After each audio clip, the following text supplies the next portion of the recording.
Corona virus जे सबब सूबे सिंध में कयल लॉकडाउन जे करे जिते आम ज़िंदगी मफ़लूज बणियल आहे, कारोबार वापार समेत समूरी कार वहिंवार जे मुअतल हुअण सबबि सभु परेशान आहिनि।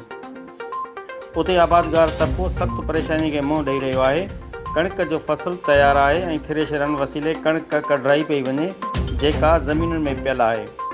हिकु मींहं जो मौसम, ॿियो सरकार पारां ऐलानियल ख़रीदारी सेंटर सूबे जे तमामु इलाइक़नि में खुली न आहिनि सघिया। खुराक खाते पारां का बि तवजह न ॾियण जे करे ख़रीदारी मर्कज़ फ़ाल न थी सघिया, जंहिं करे आबादगारनि ऐं ज़मींदारनि जे किरोड़नि जी कणिक झंग में पियल ऐं ज़मीनुनि में पियल आहे। शहर में वापारियुनि ऐं पेढी वारनि पिणु ख़रीदारीअ खां जवाबु ॾेई छॾियो आहे या घटि अघ ते कणिक ख़रीद करे रहिया आहिनि, जंहिं करे आबादगार परेशानी में मुब्तला थी विया आहिनि। बम्पर फसल कणिक आख़िर ज़मींदार काॾे कनि, जंहिं लाइ सरकार संजीदगीअ सां नोटिस वठे, ख़रीदारी मर्कज़ खोलराए कणिक ख़रीद करे त जीअं आबादगार कार वहिंवार हलाए सघनि।